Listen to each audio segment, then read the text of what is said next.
আজকে জানাবো সেরা 15টি তাজা খবর। পশ্চিমবঙ্গ সরকার আগামী 20 জুন পশ্চিমবঙ্গ দিবস পালনের নির্দেশ জারি করেছে। রাজ্যের বিভিন্ন সরকারি দপ্তর, স্কুল ও কলেজে এই দিনটি পালন করা হবে। পশ্চিমবঙ্গের ইতিহাস, সংস্কৃতি ও ঐতিহ্য সম্পর্কে ছাত্রছাত্রীদের সচেতন করতে আলোচনা সভা, সাংস্কৃতিক অনুষ্ঠান এবং বিভিন্ন শিক্ষামূলক কর্মসূচির আয়োজন করা হবে। সরকারের পক্ষ থেকে সকল শিক্ষা প্রতিষ্ঠানকে যথাযোগ্য মর্যাদার সঙ্গে দিবসটি পালনের আহ্বান জানানো হয়েছে। পশ্চিমবঙ্গ সরকার টলিউড শিল্পের সংস্কারের জন্য নতুন উপদেষ্টা কমিটি গঠন করেছে। শিল্পকে আর্থিক সংকট থেকে বের করে আনার লক্ষ্য নেওয়া হয়েছে। ডিম হামলা নিয়ে নতুন রাজনৈতিক বিতর্ক। তৃণমূল নেতাদের উপর ডিম ছোড়ার ঘটনা নিয়ে বিজেপি ও তৃণমূলের মধ্যে নতুন করে রাজনৈতিক সংঘাত শুরু হয়েছে। মমতা বন্দ্যোপাধ্যায়ের নিরাপত্তা নিয়ে বিতর্ক। রাজ্য সরকার মমতা বন্দ্যোপাধ্যায়ের দীর্ঘদিনের নিরাপত্তারক্ষীদের বদলি করেছে। তবে নতুন নিরাপত্তারক্ষীদের গ্রহণ করতে তিনি অস্বীকার করেছেন বলে জানা গেছে। এই ঘটনা নিয়ে রাজনৈতিক মহলে জোর আলোচনা চলছে। তৃণমূলের সর্বভারতীয় সাধারণ সম্পাদক অভিষেক বন্দ্যোপাধ্যায়কে একাধিক মামলায় সিআইডি জিজ্ঞাসাবাদ করেছে। সূত্রে খবর, কয়েক ঘন্টা ধরে তাঁকে বিভিন্ন বিষয়ে প্রশ্ন করা হয়েছে। বিরোধীরা এই ঘটনাকে বড় রাজনৈতিক ইস্যু হিসেবে তুলে ধরছে। অন্যদিকে তৃণমূল বলছে তদন্তকে রাজনৈতিকভাবে ব্যবহার করা হচ্ছে। আজ থেকে পশ্চিমবঙ্গ বিধানসভার নতুন অধিবেশন শুরু হয়েছে। নতুন সরকারের প্রথম পূর্ণাঙ্গ বাজেট কয়েকদিনের মধ্যেই পেশ হওয়ার কথা। রাজ্যের উন্নয়ন, কর্মসংস্থান, কৃষি ও সামাজিক প্রকল্প নিয়ে কী ঘোষণা হয় তার দিকে নজর রয়েছে রাজনৈতিক মহল ও সাধারণ মানুষের। ফলতায় বিজেপি কর্মীর উপর হামলার অভিযোগ। শুভেন্দু অধিকারীর সফরের কয়েক ঘন্টার মধ্যেই এক বিজেপি কর্মীর উপর হামলার অভিযোগ উঠেছে। এলাকায় উত্তেজনা ছড়িয়েছে। রাজ্য রাজনীতিতে নতুন সমীকরণে জল্পনা। দলবদল, বিদ্রোহী নেতা ও বিরোধী রাজনীতিকে ঘিরে নতুন সমীকরণের আলোচনা শুরু হয়েছে। স্বাস্থ্য প্রকল্প নিয়ে নতুন উদ্যোগ। কিশোরীদের এইচপিভি টিকাকরণ কর্মসূচি নিয়ে রাজ্য জুড়ে প্রস্তুতি শুরু হয়েছে। সাইবার প্রতারণায় কলকাতা উদ্বেগের কেন্দ্র। ব্যাংক বিশেষজ্ঞদের মতে কলকাতার কিছু এলাকা এখন সাইবার জালিয়াতির বড় কেন্দ্র হয়ে উঠছে। তৃণমূল নেতা জাহাঙ্গীর খানকে গ্রেপ্তারের পর দক্ষিণ 24 পরগনার ডায়মন্ড হারবার মহকুমা আদালতে পেশ করা হয়। ফলতা থানায় দায়ের হওয়া একাধিক মামলায় তাকে জিজ্ঞাসাবাদের জন্য পুলিশ আদালতের কাছে হেফাজতের আবেদন জানায়। আদালত সেই আবেদন মঞ্জুর করে তাকে 5 দিনের পুলিশ হেফাজতে পাঠায়। জাহাঙ্গীর খানকে ঘিরে এখনও তদন্ত চলছে এবং পুলিশ একাধিক গুরুত্বপূর্ণ তথ্য খতিয়ে দেখছে। উত্তর 24 পরগনার মধ্যম গ্রামে ঘটে গেল চাঞ্চল্যকর খুন। শুভেন্দু অধিকারীর ঘনিষ্ঠ সহকারী চন্দ্রনাথ রথকে বাড়ির কাছেই গুলি করে খুন করে দুষ্কৃতীরা। ঘটনার পর এলাকায় ব্যাপক উত্তেজনা ছড়িয়ে পড়ে। তদন্তে নামে পুলিশ। পরে মামলাটি সিবিআইয়ের হাতে তুলে দেওয়া হয়। ইতিমধ্যে একাধিক অভিযুক্তকে গ্রেফতার করা হয়েছে। রাজনৈতিক মহলে এই ঘটনা নিয়ে এখনও জোর আলোচনা চলছে। দক্ষিণ 24 পরগনার ফলতায় বড় উত্তেজনা। গ্রেপ্তার হওয়া তৃণমূল নেতা জাহাঙ্গীর খানকে ছাড়ানোর দাবিতে থানার সামনে বিক্ষোভ শুরু হয়।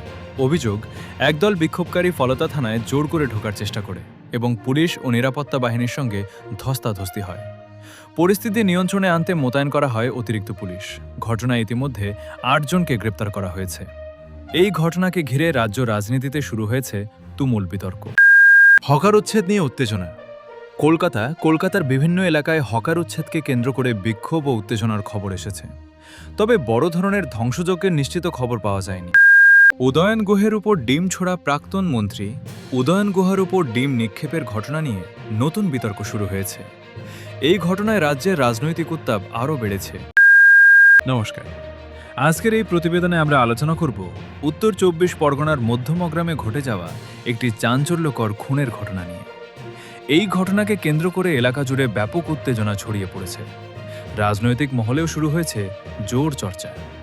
সূত্রের খবর, মধ্যমগ্রামের একটি এলাকায় প্রকাশ্য রাস্তায় দুষ্কৃতীদের গুলিতে নিহত হন চন্দ্রনাথ রথ। তিনি বিরোধী দলনেতা শুভেন্দু অধিকারীর ঘনিষ্ঠ সহযোগী হিসেবে পরিচিত ছিলেন। ঘটনার দিন তিনি নিজের কাজ শেষ করে বাড়ি ফিরছিলেন। সেই সময় কয়েকজন দুষ্কৃতী তার উপর হামলা চালায় বলে অভিযোগ। প্রত্যক্ষদর্শীদের দাবি, মোটর বাইকে করে আসা কয়েকজন হামলাকারী হঠাৎই চন্দ্রনাথ রথকে লক্ষ্য করে গুলি চালায়। পরপর কয়েক রাউন্ড গুলি ছোড়া হয়। গুলির শব্দে গোটা এলাকা কেঁপে ওঠে। স্থানীয় বাসিন্দারা আতঙ্কে ঘর থেকে বেরিয়ে আসেন। রক্তাক্ত অবস্থায় চন্দ্রনাথ রথকে দ্রুত হাসপাতালে নিয়ে যাওয়া হয়, কিন্তু চিকিৎসকরা তাকে মৃত বলে ঘোষণা করেন। এই খবর ছড়িয়ে পড়তেই এলাকায় শোকের ছায়া নেমে আসে। তার পরিবার এবং সমর্থকদের মধ্যে কান্নার রোল পড়ে যায়। ঘটনার খবর পেয়ে বিশাল পুলিশ বাহিনী ঘটনাস্থলে পৌঁছায়। গোটা এলাকা ঘিরে ফেলে তদন্ত শুরু করা হয়। পুলিশ ঘটনাস্থল থেকে বেশ কিছু গুরুত্বপূর্ণ তথ্য সংগ্রহ করেছে। আশপাশের সিসিটিভি ফুটেজও খতিয়ে দেখা হচ্ছে। এই ঘটনাকে কেন্দ্র করে রাজনৈতিক মহলে তীব্র প্রতিক্রিয়া দেখা দিয়েছে। বিরোধী শিবিরের অভিযোগ, এটি একটি পরিকল্পিত রাজনৈতিক খুন। অন্যদিকে শাসক দলের পক্ষ থেকে দাবি করা হয়েছে, তদন্ত শেষ না হওয়া পর্যন্ত কোনো সিদ্ধান্তে পৌঁছানো ঠিক হবে না। ঘটনার গুরুত্ব বিবেচনা করে পরে তদন্তভার কেন্দ্রীয় তদন্তকারী সংস্থা সিবিআই এর হাতে তুলে দেওয়া হয়। সিবিআই তদন্ত শুরু করার পর একাধিক ব্যক্তিকে জিজ্ঞাসাবাদ করা হয়েছে।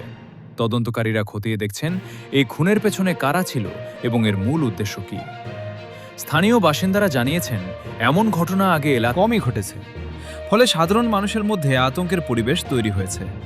অনেকেই দোষীদের দ্রুত গ্রেপ্তার এবং কঠোর শাস্তির দাবি জানিয়েছেন। চন্দ্রনাথ রথের মৃত্যুর পর রাজনৈতিক মহলে উত্তেজনা আরও বেড়েছে। বিভিন্ন রাজনৈতিক দল একে অপরের বিরুদ্ধে অভিযোগ তুলছে। তবে তদন্তকারী সংস্থাগুলি জানিয়েছে, তারা সমস্ত দিক খতিয়ে দেখছে এবং কোনো তথ্যকে উপেক্ষা করা হবে না। সব মিলিয়ে উত্তর ২৪ পরগনার মধ্যম গ্রামে এই চাঞ্চল্যকর খুনের ঘটনা পশ্চিমবঙ্গের রাজনৈতিক ও প্রশাসনিক মহলে বড় আলোড়ন সৃষ্টি করেছে। এখন সবার নজর সিবিআই তদন্তের দিকে। তদন্তে কি নতুন তথ্য সামনে আসে এবং এই মামলা শেষ পর্যন্ত কি পরিণতি হয়, সেটাই দেখার বিষয়। পশ্চিমবঙ্গের রাজনীতিতে ফের নতুন সমীকরণের জল্পনা শুরু হয়েছে।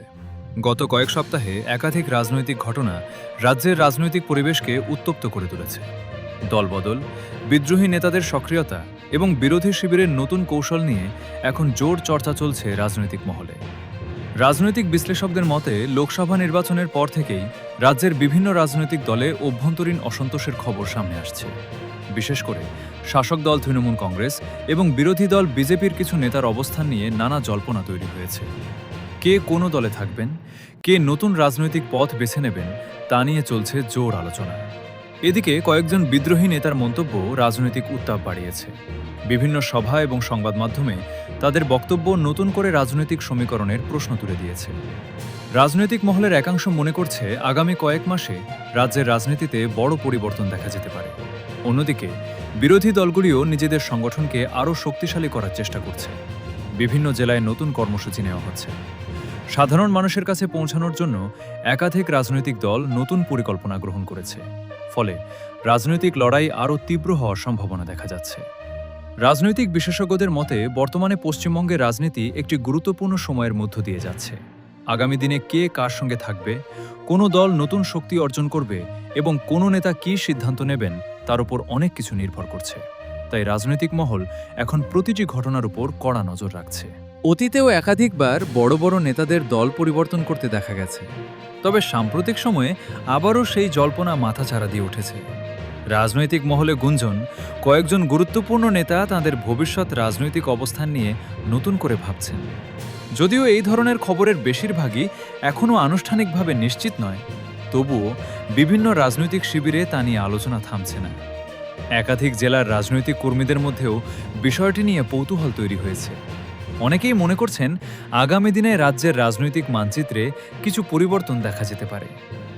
এদিকে বিরোধী দলগুলি শাসক দলের বিরুদ্ধে আরও আক্রমণাত্মক ভূমিকা নিতে শুরু করেছে। বিভিন্ন ইস্যুতে আন্দোলন, বিক্ষোভ এবং জনসভা বাড়ানো হয়েছে। এর ফলে রাজনৈতিক সংঘাতও ক্রমশ বাড়ছে। রাজনৈতিক পর্যবেক্ষকদের মতে, এই পরিস্থিতি আগামী নির্বাচনকে সামনে রেখে আরও গুরুত্বপূর্ণ হয়ে উঠতে পারে। সাধারণ মানুষের মধ্যেও এই রাজনৈতিক জল্পনা নিয়ে আগ্রহ দেখা যাচ্ছে। চায়ের দোকান থেকে শুরু করে সামাজিক যোগাযোগ মাধ্যম, সব জায়গাতেই আলোচনা হচ্ছে রাজ্যের ভবিষ্যৎ রাজনৈতিক সমীকরণ নিয়ে। কে কোনো দলে যাবেন, কোনো দল শক্তিশালী হবে, আর কোনো দল সমস্যায় পড়বে, এসব প্রশ্ন এখন আলোচনার কেন্দ্রে। সব মিলিয়ে পশ্চিমবঙ্গের রাজনীতি বর্তমানে এক নতুন মোড়ে দাঁড়িয়ে রয়েছে। দলবদল, বিদ্রোহী নেতা এবং বিরোধী রাজনীতিকে ঘিরে যে নতুন সমীকরণের আলোচনা শুরু হয়েছে, তা আগামী দিনে আরও গুরুত্বপূর্ণ হয়ে উঠতে পারে। এখন সবার নজর রাজনৈতিক নেতাদের পরবর্তী পদক্ষেপের দিকে।